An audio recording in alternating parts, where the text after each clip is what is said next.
Agora a gente começa outro capítulo, que é o capítulo 5 no livro do Alaor, que é movimento no plano do espaço, essencialmente a cinemática em 2 e 3 dimensões. Deixa eu projetar aqui.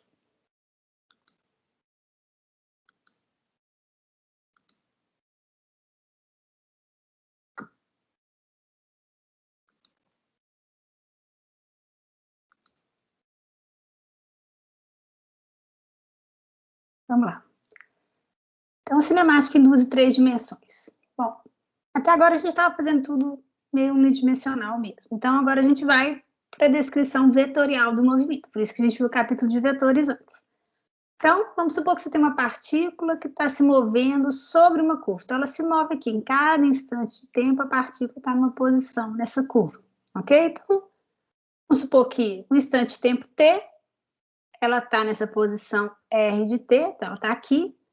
Um tempo depois, ela está nessa posição, que eu posso chamar de R de t mais delta t. Então, em relação à minha origem aqui, a partícula no instante t estava aqui, no instante seguinte ela estava aqui, e a posição dela inicial é representada pelo vetor R de t, e a posição dela no instante posterior, no instante t mais delta t, é representada por esse vetor R de t mais delta t.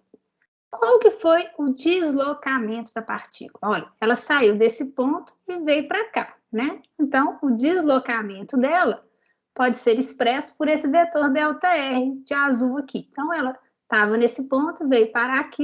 Então, esse é o deslocamento da partícula, que corresponde à posição final dela menos a posição inicial dela. Então, o ΔR, que é o vetor em azul, é o vetor R de t mais delta t menos o vetor R de t.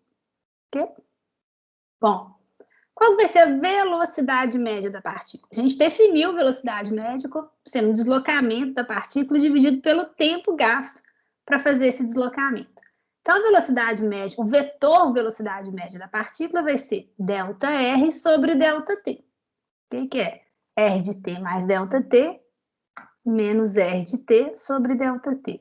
Esse vetor velocidade média, ele é paralelo ao vetor delta R. Ele não tem o mesmo modo, porque você vai dividir o delta R por delta t, que é um escalar, né? Mas ele é paralelo ao vetor delta R. Então, é um vetor nessa mesma direção e sentido, ok? Paralelo ao vetor delta R. Mas, às vezes, o que a gente quer não é velocidade média, a gente já viu isso. Às vezes, a gente quer velocidade instantânea, a gente quer a velocidade da partícula no instante t. Como é que eu vou fazer? Fazer igual eu fiz para uma dimensão. Eu vou tomar o limite onde ΔT tende a zero. E esse vetor R de t mais ΔT vai ficar tão próximo quanto possível do vetor R de t. E aí a velocidade média vai passar a ser a velocidade instantânea.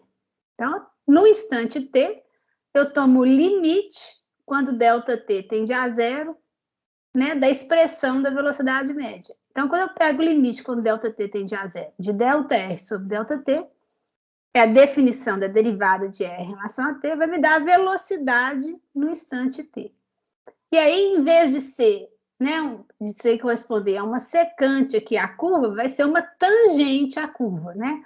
O vetor velocidade da partícula, em qualquer instante de tempo, ele se alinha com a tangente à trajetória no ponto que te interessa, né? Então, a cada instante, o vetor velocidade é tangente à curva.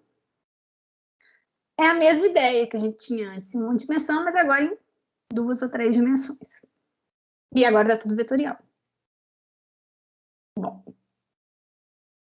Então, aqui eu só reescrevi a velocidade no instante t, é a derivada da posição no tempo, dr dt, que é o limite quando ΔT tende a zero, de R de t mais ΔT, menos R de t sobre ΔT.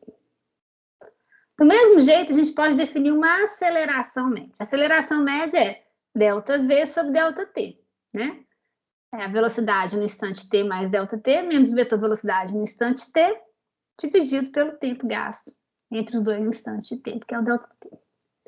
Aceleração no instante t, qualquer, a gente toma um limite da expressão da aceleração média, né? A gente pega a aceleração média, toma um limite quando ΔT tende a zero, vai te dar a aceleração no instante t, que corresponde, essa expressão aqui, exatamente à derivada da velocidade no tempo.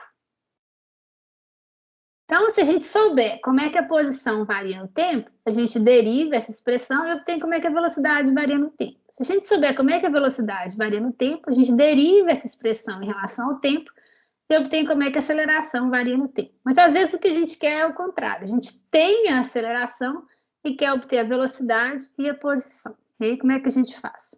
A partir das mesmas equações. A aceleração é a derivada da velocidade no tempo. Então, dv é um ADT.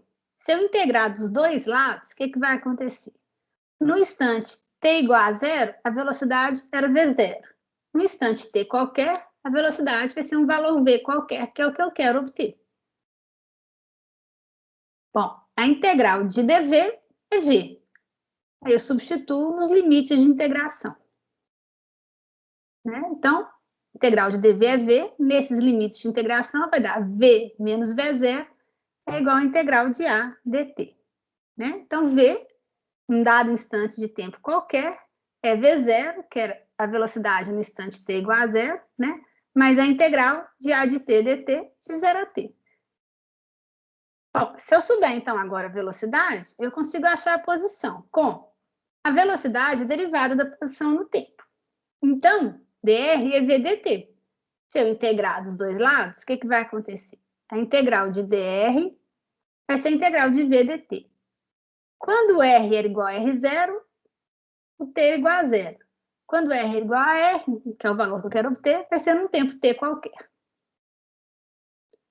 A integral de dr é R.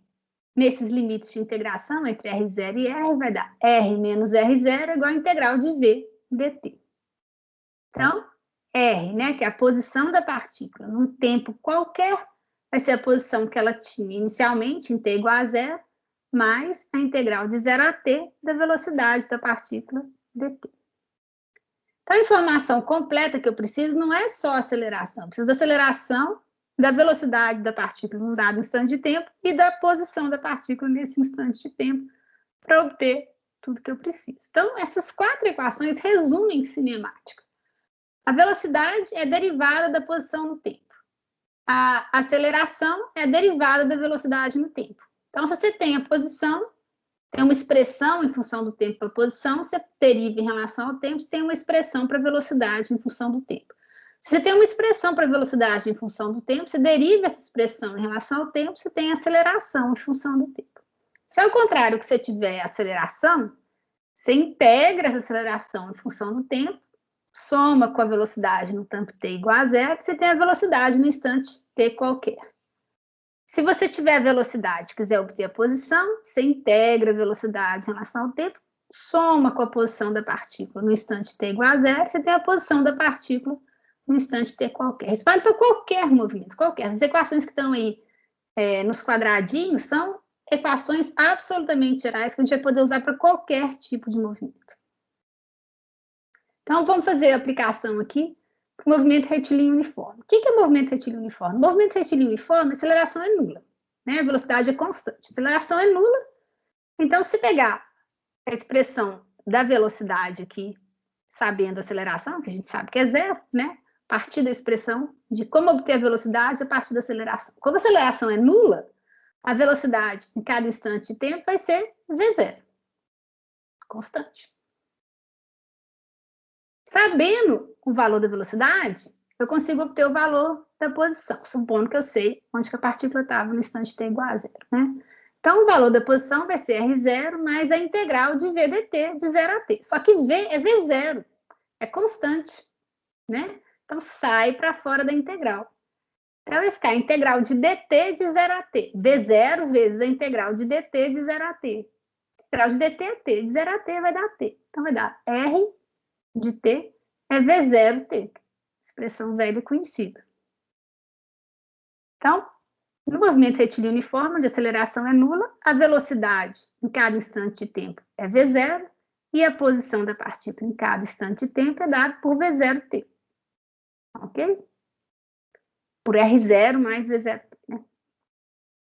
E no movimento uniformemente variado? No movimento uniformemente variado, a aceleração é constante.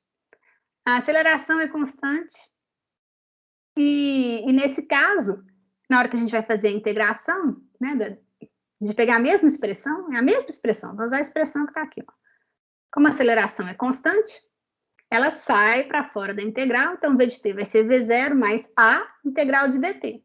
Integral de dt é t. Então, vai ficar v de t é v0 mais at. E agora a gente sabe como é que a velocidade varia em função do tempo. Você substitui aqui, ó, no lugar de v de t, você coloca v0 mais at. Tem que fazer a integral, vai ter dois termos. Um termo que é v0 dt e outro termo que é at dt.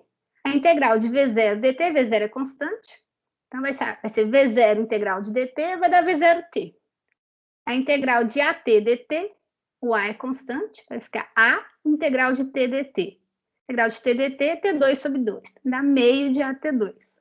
Então você tem seus dois termos. Né? A posição da partícula menos a posição inicial é v0t mais meio de at2. Então, você vê que a gente pegou essas expressões gerais, aplicou para dois movimentos que são simples, movimento retilíneo uniforme, movimento uniformemente variável, e obteve as expressões que vocês conhecem do ensino médio, mas que muitas vezes não sabiam muito de onde que vinham, mas elas saem naturalmente dessas definições gerais, das relações gerais entre posição, velocidade e aceleração. Ok? Bom, esse vetor posição, ele é um vetor posição geral, ele pode estar em 3 dimensões, né? Então, ele pode ser decomposto nas componentes ao longo do eixo x, y e z. Então, esse vetor R é um vetor x na direção y, mais um y na direção j, mais um z na direção k. A derivada de uma soma é a soma das derivadas. E os vetores unitários i, j e k são constantes. Então, eles não se alteram no tempo. Então, se você derivar esse vetor R, o que você vai obter? Né, para obter velocidade. O i e jk não mudam, o que você tem que derivar, na verdade, é o x, y, z, em função do tempo. Então, a velocidade vai ser i, que multiplica dx dt, mais j, que multiplica dy dt, mais k, que multiplica dz dt. Agora, dx dt é vx, é a componente da velocidade na direção x, dx. dy dt é vy, a componente da velocidade na direção y. E dz dt é vz, que é a componente da velocidade na direção z. Se fizer a derivada novamente, agora dessa expressão da velocidade, no tempo, você vai obter a aceleração, o vetor aceleração. E é do mesmo jeito, i e jk são constantes, não precisam ser derivados. Então, você vai derivar vx, vy e vz em função do tempo, que vão corresponder a x, a y e a z. Então, olha só, um movimento tridimensional, né, o movimento da partícula, cujo vetor posição pode ter componente nas 3 direções, vetor velocidade, vetor aceleração também, né, ele pode ser imaginado como a superposição de 3 movimentos unidimensionais independentes. Isso é muito importante. Então, ao longo do eixo x, a posição da partícula x de t, ela varia em função da velocidade e da aceleração ao longo do eixo x. Desculpa. Ao longo do eixo y, a mesma coisa. Você tem uma dada posição em função do tempo, uma dada velocidade em função do tempo e uma aceleração em função do tempo. E ao longo do eixo z, e de maneira independente. Então, se x tem aceleração, o movimento, por exemplo, pode ser uniformemente variado. Se y não tiver, pode ser retilíneo uniforme aqui. E se a partícula, às vezes, nem tem movimento ao longo de z. E ainda assim, você consegue descrever o movimento como um todo, sabendo qual é o movimento ao longo de x, qual é o movimento ao longo de y e qual é o movimento ao longo de z. A gente vai ver como é que isso aí permite descrever vários movimentos que podiam ser complicados, mas que você decompõe em movimentos simples ao longo dos eixos, dos diferentes eixos, né, dos eixos cartesianos, por exemplo. Vou parar aqui.